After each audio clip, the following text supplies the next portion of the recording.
Nandito na ang pinakamalakas, pinakamabilis, pinaka-powerful na smartphone na humabol pa ngayong 2023. So kumbaga sa basketball, ito yung buzzer beater na inaantay mo ngayong taon. At wala nang paligoy-ligoy pa, performance na agad yung pag-usapan natin. Currently, based sa Antutu benchmark rankings as of November 2023, ang top 1 ngayon na Android phone is yung Xiaomi 14 Pro na may total score na 2,05,141 points. And sa iOS naman, kapag isasama natin yung mga tablet, ang top 1 ngayon is yung iPad Pro 6 na may total score na 2,142,003 points. Itong Red Magic 9 Pro kaya, meron lang naman siyang 2,153,446 Antutu points. Sana all. Red Magic 9 Pro din yung top 1 both single core at multi-core score sa Geekbench. Wow naman! Wow! Ngayon, pagdating sa pag-unbox, honestly, sobrang simple lang niya. Hindi nyo siya mahalatang gaming phone. Maliban na lang kung talagang tititigan mo yung box. Pero ako nagsasabi sa inyo, yung pag-unbox ng gaming phone, isa sa pinakamasarap na feeling na pwede mong ma-experience. So, nandito sa loob ng box yung kanyang clear case, Red Magic card na nasa likod, yung QR codes para sa kanilang social media accounts, and syempre, yung Red Magic 9 Pro. 80 watts charging brick na naka-USB Type-C to Type-C charging cable. Meron siyang dual nano SIM card slot pero as usual, wala siyang micro SD card slot. And mapapansin nyo dito sa likod, sobrang flat na ng kanyang camera bump. Actually, wala na siyang camera bump. Kayo guys, ano ba mas gusto nyo? Yung flat o yung malaki yung bump? Huwag mong subukan. Masisira ang buhay mo. Yung flat na lang, no? Mas smooth. Anyway, kung nag-enjoy ka sa video natin ngayon, please hit the subscribe button and ring the notification bell para updated ka pag may panibago tayong video. So actually, yung Red Magic 9 Pro is may tatlong variant pero personally, ito yung para sa akin pinakamaganda since ang favorite color ko is black. Tapos transparent pa siya. Kaya talaga namang napaka-pogi ng design, di ba? Pero available din siya in Snowfall design na merong 16GB na RAM at 512GB na internal storage. Meron din yung slit, so ito yung parang matte black design, pero meron lang siyang 12GB na RAM and 256GB na internal storage. Then itong Cyclone, ito yung variant na meron tayo ngayon.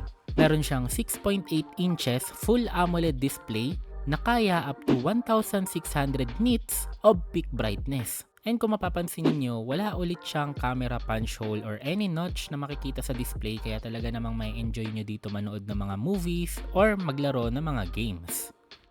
Dagdag niya pa dito yung kanyang 120Hz na refresh rate and meron pa siyang up to 2000Hz na touch sampling rate. At syempre yung chipset niya is yung pinakabagong Snapdragon 8 Gen 3. So sa video na to magte-test tayo ng ilang games, magra-run tayo ng mga benchmarks, tatry din natin siya sa iba't ibang emulators. And syempre pag-uusapan natin yung ilan sa mga pros and cons niya. Pero kung interested agad kayo makita yung summary ng kanyang specs, ito yung para sa inyo. Now, punta muna tayo dito sa right side ng phone. Makikita nyo dito yung kanyang dalawang shoulder triggers na may 520Hz na sampling rate, air intake, volume rockers, power button, mic, at yung kanyang game slider. Sa left side naman is nandito lang yung kanyang exhaust. Good thing din pala na meron siyang headphone jack and sigurado yung iba sa inyo magugustuhan yun. And lastly, dito sa baba nandito yung kanyang SIM tray, mic, USB Type-C port, and yung kanyang isa pang speaker. Pagdating naman sa RGB light, so far tatlo lang yung nakikita ko na umiilaw na para sa akin yun yung mas gusto ko, mas okay para sa akin yung ganun. Una is yung number 9 na nagsisimbolize ng Red Magic 9 Pro. Pangalawa, syempre yung kanyang cooling fans and makikita nyo din siya sa kanyang intake pero sobrang subtle lang. And pangatlo, makikita nyo dito sa kanyang shoulder triggers. And yung tatlo na yan pwede nyo i-customize to color na gusto ninyo and sa lighting effect na gusto ninyo. Ngayon punta na agad tayo sa bagay na sa tingin ko magiging issue sa inyo and for sure may mga napanood na kayong ibang YouTuber na nag-upload na rin regarding dito, yung pag-overheat ng Red Magic 9 Pro. So makikita nyo sa akin, umabot pa siya ng 51.9 so sobrang init nun. And nakuhanan ko pa mismo sa camera yung kanyang pag-auto shutdown dahil sa pag-overheat. Pero pag-uusapan natin yung sa tingin ko para sa akin ano yung nagiging issue, bakit nangyayari yun. Konting disclaimer lang mga kaboom, no? Pinadala sa atin ni Nubia itong Red Magic 9 Pro para i-review pero binigyan naman nila tayo ng full creative freedom kaya pwede natin sabihin lahat ng maganda, lahat ng pangit, lahat ng pros and lahat ng cons, hindi katulad ng ibang brand.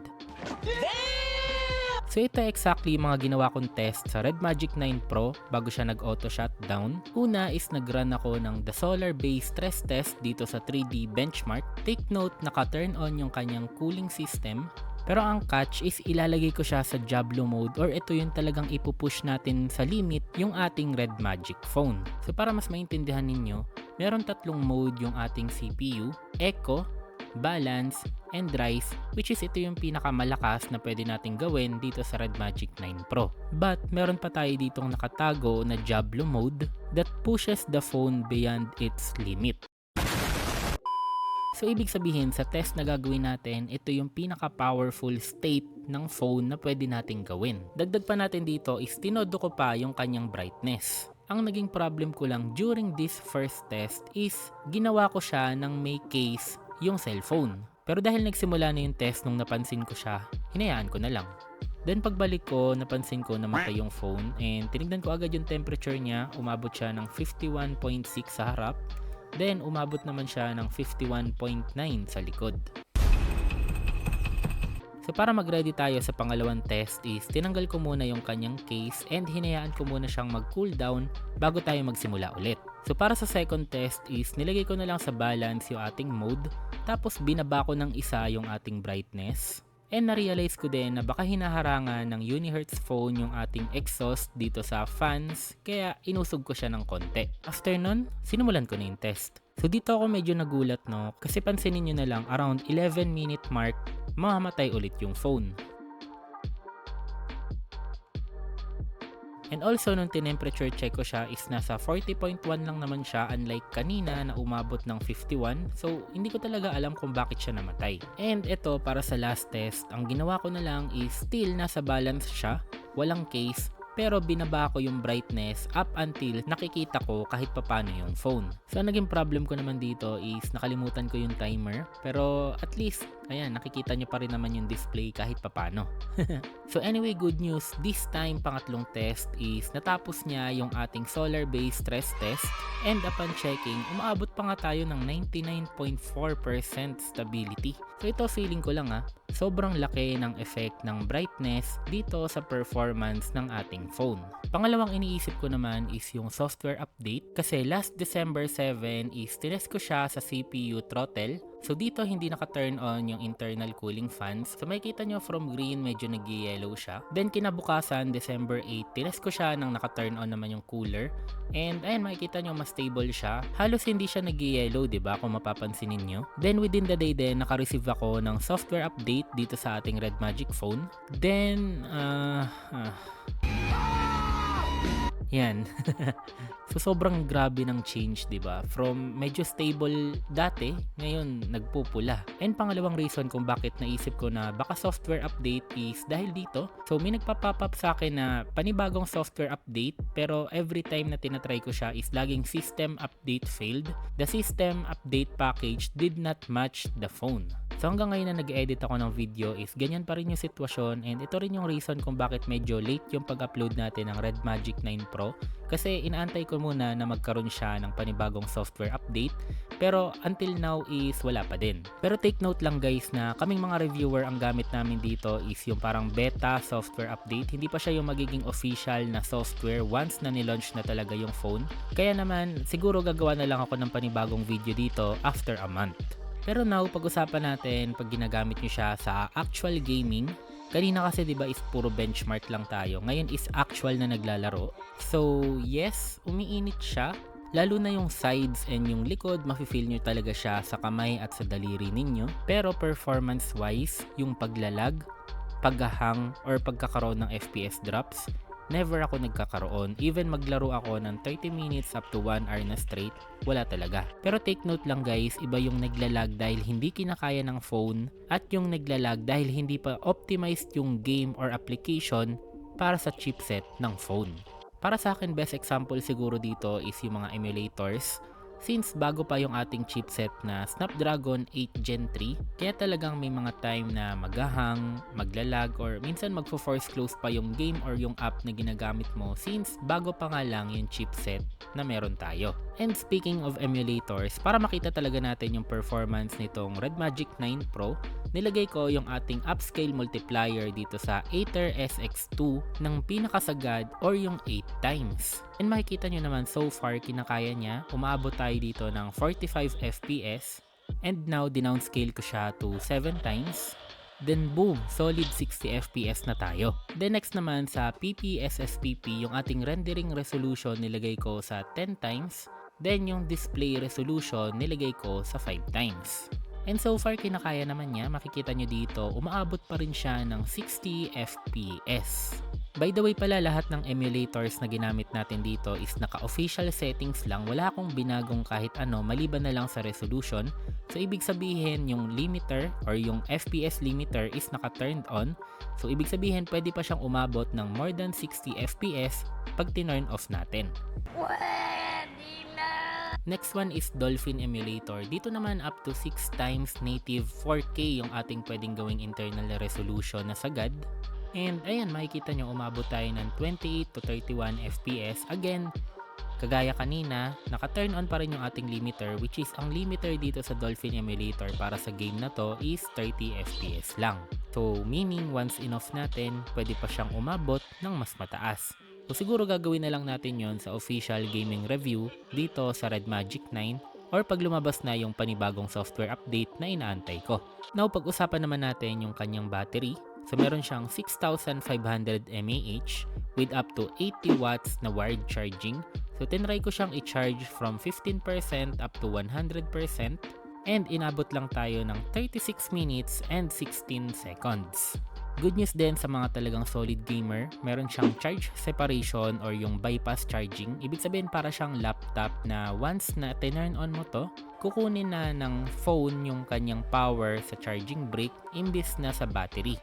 So malalesen yung pag-overheat ng phone and at the same time, mas kaya niyong maglaro ng tuloy-tuloy. Good news din is nasubukan ko siya sa dalawang magkaibang charger. Una sa official Red Magic charger and pangalawa sa Samsung charger. Parehas gumagana. Another thing din na na-discover ko is gumagana din yung charge separation. Even isaksak mo siya sa controller na merong USB Type-C support. So ayun, sigurado ako magagamit nyo din yung feature na to.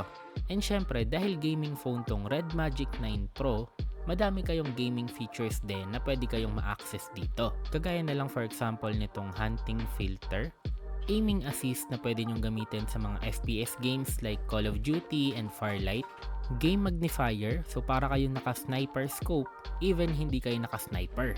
Sound equalizer na pwede nyong i-adjust para mas marinig nyo yung footsteps ng kalaban ninyo. And of course, yung napag-usapan natin kanina na Diablo mode. Pwede rin kayo dito maglagay ng monitoring guide ninyo para makita nyo yung time, FPS ninyo, network speed, and yung battery. Pwede rin kayo maglagay ng picture-in-picture mode sa different applications kagaya ng Facebook and YouTube. Actually, sobrang dami pa pero honestly, hindi ko alam kung paano gamitin yung iba. So siguro isasabay ko na lang din to sa ating gaming review. Anyway, lahat ng binanggit ko kanina is ma-access nyo through its game space. So as you can see, sobrang daming games na naka-install dito pero pare-pareha sila ng wallpaper. Ang maganda dito sa ating Red Magic Game Space is customizable siya. So pwede lang kayo mag-download ng mga image, then pwede nyo siyang gamitin as background sa mga games ninyo. O sa ganung paraan, mas mafe-feel nyo talaga yung vibes na meron kayong gaming phone and syempre, mas masarap tignan yung inyong game space. Another thing na nagustuhan ko dito is meron siyang HDMI to Type-C support. Kaya pwede nyo siya isaksak sa TV or sa monitor ninyo. And pwede nyo siya gamitin as screen mirroring and dahil directly siya na nakasaksak, wala siyang kahit anong lag. Pero ang pinakamalupit dito is pag tinurn on nyo yung kanyang gaming mode, para na kayong may sariling hiwalay na console. So makikita nyo dito, yung phone is nagsisilbi as parang mousepad or touchpad. And ang maganda dito, pwede rin kayo mag-multitask like dito makikita nyo sa monitor is nagmo-Mobile Legends tayo. Tapos sa phone pwede tayo mag-YouTube or mag-Facebook. Dagdag nyo pa dito, pwede nyo i-connect yung mouse and keyboard ninyo. Hindi naman kailangan Red Magic din yung mouse and keyboard ninyo. Actually, any keyboard is gagana, any mouse is gagana din. Then using the Gravity X feature dito sa ating Red Magic 9 Pro, pwede tayong mag-map ng controls dito sa keyboard and sa mouse natin. Hindi nyo na kailangan ng third-party application to do the mapping. And like I said kanina, dahil directly na nakakonect yung ating phone via HDMI to Type-C, wala siyang lag or delay. And of course, pwede rin kayo mag-connect ng controller. So in a way, para na kayong may console kasi pwede nyo siyang gamitin sa mga different emulators and pwede nyo din gamitin sa mga native Android games. Now, punta tayo dito sa camera ng Red Magic 9 Pro. So ito yung camera specs niya based sa GSM Arena. Yun nga lang, hindi ko na masyadong i-highlight or hindi na natin masyadong iisa-isahin since sigurado naman ako hindi ito yung magiging pinaka-reason mo kung bakit ka bibili ng gaming phone, and dahil naka no bump ang ating main camera and naka under display naman ang ating selfie camera, don't expect too much. Anyway, ito yung mga sample shots na nakuha ko gamit yung main camera nitong Red Magic 9 Pro, and as you can see, okay naman siya. Yun nga lang, medyo may pagka-over sharpen siya para sa akin, pero still for a no bump camera, maganda siya para sa akin. And pagdating naman ngayon sa kanyang selfie camera, as you expect sa isang under display na camera is medyo may pagka-blurry talaga siya. Then ito naman ngayon yung outdoor video na nakuhanan ko gamit yung 4K at 60 FPS dito sa Red Magic 9 Pro. Then ito naman ngayon yung video stability test. So ito naman ngayon yung video quality and sound quality ng ating selfie camera pag naka-video tayo ng 1080p at 30 fps. So ito is room light. So ayan. So ito naman ngayon yung video and sound quality ng ating flat na main camera. So naka 4K at 60 fps tayo. So ayan, hoping ako na maganda pa rin siya. Now, pag-usapan natin, magkano naman kaya itong Red Magic 9 Pro?